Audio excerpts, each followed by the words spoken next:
கீரைகளை விட பல மடங்கு சத்து அதிகமுள்ள மைக்ரோ கிரீன்ஸ் ரொம்ப சுலபமாக எப்படி வளர்த்துறதுன்னு பார்க்கலாமாங்க. இதுக்கு மண்ணு கூட வேண்டியது இல்லைங்க. நான் கையில் வச்சிருக்கிறது பார்த்தீங்கன்னா பச்சை பயிர்லேருந்து வளர்த்துன மைக்ரோ கிரீன்ஸுங்க. பெருசாக வளர்ந்த கீரைகளை விட்டு போட்டு இத்தினோண்டு 2 இலை வந்த செடியை நம்ம ஏன் சாப்பிடணும், அதில் நமக்கு என்ன இருக்க போது நிறைய பேர்த்துக்கு தோணும்.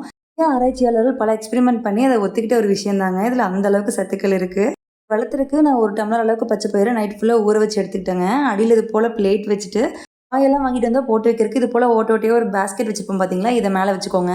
லைட்டாக அந்த சர்ஃபேஸில் தண்ணி படணும். அதில் வந்து நம்ம போடுற பச்சை பயிரும் படணும். அது மாதிரி இருந்தால் தான் ஈஸியாக முளப்பு கட்டி இது வேர் வந்து அடியில் ஓடும். அதுக்காக தாங்க. இது போல் போட்டுட்டு இப்போ தட்டு போட்டு மூடி வச்சுட்டு டிஸ்டர்ப் பண்ணாமல் விட்டுறலாம். அடுத்த நாள் பார்த்தீங்கன்னா இந்தளவுக்கு முளப்பு வந்துருந்ததுங்க. முளப்பு வர வரைக்கும் தாங்க மூடி வச்சுருக்கணும். இருட்டில் வச்சுருக்கிற மாதிரி இருக்கணும். இது போல் முளப்பு வந்ததுக்கப்புறம் பார்த்தீங்கன்னா நம்ம ஓப்பன் லைட்லேயே வச்சிடலாங்க. 4வது நாள் பார்த்தீங்கன்னா இவ்வளோ தூரம் வளர்ந்துருக்கு. இதுக்கு எந்த வேலையுமே நான் செய்யலைங்க. அதே மாதிரி ரொம்ப இடம் வேணும் அப்படிங்கிற அவசியமும் இல்லை. ரொம்ப சிம்பிளாக சூப்பராக வந்து மைக்ரோ கிரீன்ஸ் வளர்த்தியாச்சு.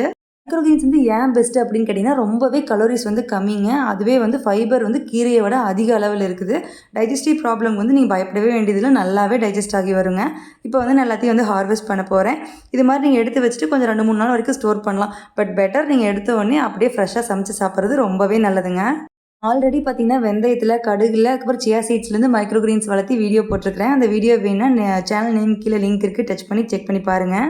இந்த மைக்ரோ கிரீன்ஸ் வளர்த்தியாச்சு. இது என்ன அப்படியே எடுத்து சாப்பிட்றதா அப்படின்னு கேட்டால் பச்சையாகவும் சாப்பிடலாங்க. பட் இந்த லாங் ரன் நம்மளால் சாப்பிட முடியாது. நமக்கே ஒரு மாதிரி திகட்டுற மாதிரி ஆயிரும். அதனால நான் அடிக்கடி மைக்ரோ கிரீன்ஸ் யூஸ் பண்ணி செய்கிற ரெசிபீஸ்லாம் வந்து உங்களுக்கு போடுறேன். ஃபஸ்ட்டு வந்து சப்பாத்தி ரெடி பண்ணேங்க. அதே டோவில் வந்து நான் பின்வீலும் செஞ்சுருந்தேன். நெக்ஸ்ட் வீடியோவில் 1 by 1 அதை போஸ்ட் பண்ணுறேன். நம்மளால் நான் சப்பாத்தி மாவு பேசினா லைட்டாக ப்ளஃபியாக வருங்க. பட் இந்த அளவுக்கு வந்தது இன்றைக்கி தான். அது மைக்ரோ கிரீன்ஸ் யூஸ் பண்ணங்காட்டி அவ்வளோ சாஃப்டாக இருந்தது சப்பாத்தி.